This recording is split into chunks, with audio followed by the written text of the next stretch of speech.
The ship hovered high above Earth, invisible to radar and human detection. Inside its silver-walled laboratory filled with glowing tubes, Zelder worked in solitude. He belonged to the Valari, a race of master scientists whose purpose was to observe and catalog life throughout the galaxy. His current assignment seemed straightforward: study the human species and report his findings. For countless cycles, Zelder had watched Earth from his distant perch. He had witnessed the grand sweep of human existence, wars that scarred continents, love that bridged impossible distances, the miracle of birth, and the finality of death. Yet it wasn't until he observed a human surgeon performing an open-heart operation that something fundamental shifted within him. Through his advanced viewing apparatus, he watched Dr. Elena Vasquez work with steady hands in the cardiac unit of Denver General Hospital. Her dark hair was pulled back beneath her surgical cap, her brown eyes focused with laser intensity as she repaired a damaged valve. The patient's heart lay exposed, beating with mechanical precision, yet Zelder sensed something more in essence that his instruments couldn't measure. The heart is not merely a muscle, he whispered to himself, his voice echoing in the empty chamber. He had studied countless organs across dozens of species, but this was different. Humans spoke of their hearts when discussing love, pain, courage, and fear. They attributed emotions to an organ designed for circulation. The contradiction fascinated him. Elena's hands moved with practiced grace, each suture placed with care. That went beyond technical skill. When she finally closed the chest cavity, Zelder noticed something extraordinary. Her own heart rate had elevated not from stress, but from what appeared to be satisfaction, even joy. She had saved a life, and her entire being resonated with that victory. As night fell over the Rockies, Zelder made a decision that would change everything. He needed to understand this phenomenon up close. His ship descended silently through the atmosphere, its advanced cloaking technology rendering it invisible to any detection system. He chose the small mountain town of Pine Ridge, Montana, where the lights were few and the population sparse. His scanners located a suitable subject: Thomas Mitchell, a 45-year-old forest ranger sleeping alone in his cabin. The man's vitals were strong, his body healthy, his mind at peace in slumber. Zelder activated the transport beam, and in an instant, Thomas materialized on his examination table, unconscious and unaware. The human's face was weathered from years in the wilderness, lined with age and experience, yet it held something Zelder couldn't identify, a quality that made him hesitate before beginning his examination. With tools more precise than any human instrument, he carefully opened Thomas's chest, exposing the beating heart within. The organ pulsed with perfect rhythm. But as Zelder studied it, he noticed anomalies. The heart rate fluctuated as Thomas dreamed, speeding up during what appeared to be emotional sequences. More puzzling still, when Zelder discovered a photograph in Thomas's pocket, a woman with kind eyes standing beside a young girl. The heart's rhythm changed even in unconsciousness. Something stirred within Zelder, something his scientific training had never prepared him for. Dr. Sarah Chen had been Elena's surgical partner for 3 years, and she knew something was troubling her colleague. As they finished their morning rounds at Denver General, Sarah noticed Elena's distracted demeanor, the way she paused at windows overlooking the city as if searching for something in the sky. Meanwhile, in his ship, Zelder activated the memory scanner on the unconscious Thomas Mitchell. The device projected holographic images of the man's life into the air around them. Zelder watched, transfixed, as Thomas's memories unfolded like a story written in light and emotion. A young boy running barefoot through Montana meadows, his laughter echoing off mountain peaks. Teenage Thomas kissing Mary Sullivan under a canopy of stars during their high school graduation dance. Their wedding day in the small Pine Ridge church, Mary radiant in her grandmother's dress. The birth of their daughter Lucy, and Thomas's tears of joy as he held his child for the first time. Then came the darker memories: the car accident on a snowy mountain road, the hospital vigil, the devastating loss of both Mary and Lucy in a single moment, the funeral, the empty cabin, the years of solitude that followed. Thomas had chosen isolation not from misanthropy, but from a heart too broken to risk loving again. Zelder stepped back from the table, his analytical mind struggling to process what he was witnessing. The human heart, he realized, beat not just with blood but with memory. Every pulse carried the weight of experience, love, loss, and hope. This was why Elena's heart had soared when she saved a life. She understood the precious cargo that organ carried. Back in Denver, Elena found herself drawn to the hospital's observation deck. She couldn't shake the feeling that she was being watched, but not in a threatening way. It felt almost protective. Sarah joined her, 2 cups of coffee, warming their hands against the morning chill. "You've been different lately," Sarah observed, her voice gentle with concern. "Something's got you looking at the sky like you're expecting visitors." Elena managed a smile. "Maybe I am. Do you ever feel like we're not alone up there?" Sarah followed, her gaze upward. "You mean like God? Maybe something more tangible." "Sometimes during surgery, I feel this presence, like someone's learning from watching us work." In his laboratory, Zelder carefully closed Thomas's chest, restoring every tissue to its original state. He left no mark, no evidence of his intrusion. Yet as he worked, he felt something unprecedented guilt. This man had endured such pain, carried such love, and Zelder had violated that sacred space without permission. He returned Thomas to his cabin precisely as he'd found him, time itself remaining unchanged. But Thomas's dreams that night were unusually vivid. He dreamed of Mary and Lucy, but also of a presence watching over him, someone who understood the weight of his sorrow and the depth of his love. Zelder didn't report the incident to his superiors. Instead, he began watching more closely, focusing on the humans who worked with hearts both literally and figuratively. He observed Elena and Sarah, drawn to their dedication to healing. He watched as they saved lives, comforted families, and supported each other through the emotional toll of their work. The alien scientist was becoming something his training had never intended. Emotionally invested in his subjects, Elena's intuition proved correct. As weeks passed, she became aware of a figure appearing at the edges of her perception, tall, unusually graceful, always at a distance but somehow familiar. She first noticed him in the hospital cafeteria, then glimpsed him in the parking garage, and finally saw him clearly in the small coffee shop where she and Sarah often met after difficult surgeries. Zelder had perfected his human disguise through careful observation. His appearance was unremarkable by design, average height for a human male, brown hair, clothes that allowed him to blend into any crowd. But his eyes retained something otherworldly, a depth that seemed to see through surfaces to the essence beneath. "There he is again," Elena whispered to Sarah as they sat in their usual corner booth at Mountain Brew Coffee. "The man by the window. I swear he's been everywhere I've been lately." Sarah glanced over discreetly. "He's probably just a regular like us. This place isn't that big." But Elena's medical intuition sensed something more. The stranger's posture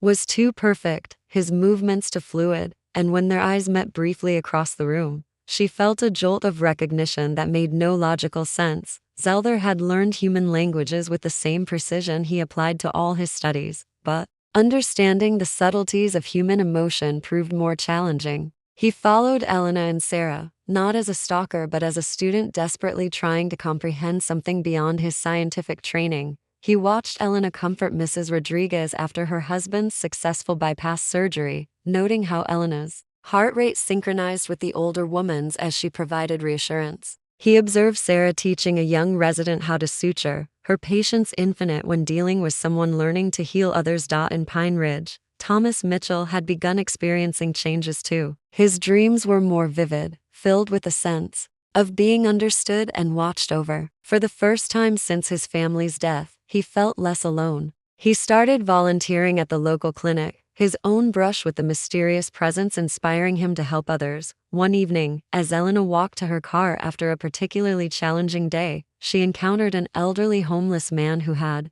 collapsed near the hospital entrance. Without hesitation, she knelt beside him, checking his pulse and calling for help. Zelder watched from nearby, fascinated by her immediate response to aid a stranger who could offer her nothing in return. As paramedics arrived and took over, Elena noticed the tall stranger approaching. Up close, his features were striking, not conventionally handsome, but compelling in a way that made her forget her medical school training about remaining professionally distant. "You saved his life," Zelder said, his voice carrying an unusual accent she couldn't place. "It's what anyone would do," Elena replied, though she knew that wasn't entirely true. "No," Zelder said with quiet certainty. "It's what you do. You see suffering and immediately move to heal it. Your heart doesn't allow you to walk past pain." Elena studied his face, noting the intensity in his unusual gray eyes. You talk about it like you've been studying human behavior, haven't we all? Zelther replied carefully. I'm new to this area, still learning how people interact here. Elena felt drawn to this mysterious man despite her usual caution around strangers. Would you like to get coffee sometime? I'd be happy to help you understand our local customs. Zelther's enhanced heart, for he had one, though it functioned differently than human hearts, responded with what he was beginning to recognize as excitement mixed with fear. The coffee meeting became regular encounters. Elena found herself looking forward to conversations with the man who called himself Zane, a name Zelther had chosen for its similarity to his real identity. He asked unusual questions about human behavior, particularly about matters of the heart, and his insights often surprised her with their depth. You study people like they're specimens sometimes, Elena observed during one of their walks through Denver's botanical gardens. Are you a psychologist? Something like that, Zelther replied, watching her reaction carefully. He had become expert at reading human micro-expressions, but Elena's face remained an endless source of fascination. I'm interested in what makes humans care for each other, especially when there's no obvious benefit. Elena paused beside a bed of roses, their red petals reminding her of the hearts she worked to heal daily. Maybe the benefit isn't obvious to outsiders, but it's real. When I save someone's life, I don't just repair their heart, I preserve all the love that heart carries. The people they'll hold, the kindness they'll show, the difference they'll make. It's like cosmic multiplication. Her words struck Zelther with unexpected force. She understood something his advanced civilization had missed entirely. The Valari focused on efficiency, on logic, on measurable outcomes. But humans had discovered that love itself was the outcome, that connection was more valuable than conquest. Back in Pine Ridge, Thomas Mitchell had begun corresponding with a widow named Grace Patterson, whom he'd met at the clinic. Their shared understanding of loss created a bond that slowly grew into something resembling hope. Thomas's heart, scarred by tragedy, was learning to beat with possibility again. Sarah Chen noticed Elena's transformation too. Her colleague had always been compassionate, but now she seemed to glow with an inner light that made her even more effective as a healer. Patients responded to her presence with unusual calm, as if her very being radiated peace. This Zane guy must be something special, Sarah teased as they prepared for surgery. You've been practically floating lately. Elena blushed, adjusting her surgical mask. He sees the world differently. He makes me think about why we do what we do, not just how to do it. But Zelther's double life was becoming unsustainable. His superiors were demanding his report, and he could no longer delay without arousing suspicion. Moreover, his feelings for Elena had evolved beyond scientific curiosity into something that terrified him. He was falling in love and emotion. His species had evolved beyond centuries ago. The crisis came during a thunderstorm that knocked out power across Denver. Elena was working late at the hospital when she witnessed something impossible. Through the rain-streaked window of the surgical ward, she saw a figure moving through the storm with inhuman grace, completely unaffected by the driving rain and wind. When she looked closer, her blood ran cold. It was Zane, but not the Zane she knew. His skin seemed to emit a faint luminescence, and his movements were too fluid, too perfect for any human. As she watched, frozen in shock, he looked up at the hospital window directly at her. Their eyes met across the impossible distance, and in that moment, Elena saw the truth. The man she had been falling in love with wasn't a man at all. Zelther saw the recognition in her face, followed by fear and betrayal. The look cut through him more painfully than any physical wound could have. He had been discovered, and worse, he had hurt the one being in the universe who had taught him what love truly meant. That night, Elena sat in her apartment, staring at her phone. Should she call someone? The authorities? Sarah? But who would believe her story? And despite everything, some part of her heart still reached out to the mysterious being who had listened to her thoughts about healing and love with such intensity. Zelther stood outside her building in the rain, no longer bothering to maintain his human disguise completely. His silver-tinted skin caught the streetlight, and his two bright eyes reflected the storm's lightning. He knew she could see him from her window. He also knew this might be the last time he would ever look upon the face of the human who had changed everything he thought he knew about life and love. Elena didn't sleep that night. By morning, she had made a decision that surprised even her. Instead of calling the authorities or fleeing the city, she sent Zane Zelder a simple text message, "Coffee shop, PM. We need to talk." Zelder received the message aboard his ship, where he had spent the night wrestling with the most difficult decision of his existence. His superiors expected his report within days, and he could no longer disguise his failure to provide it. But more than that, he faced a choice no Valari had ever confronted: remain true to his species' values of logic and detachment, or embrace the chaotic, beautiful, terrifying thing humans called love. At exactly PM, Elena sat in their usual booth at Mountain Brew Coffee, her hands wrapped around a mug for warmth despite the late spring weather. When Zelda arrived, he had dropped most of his human disguise. His true appearance was striking, taller than before, with skin that held an almost metallic sheen and eyes that seemed to contain starlight. "You're not from around here," Elena said quietly, her medical training helping her remain calm despite the impossibility of the situation. "No," Zelda replied, sliding into the seat across from her. "I'm from very far away. My name is Zelder,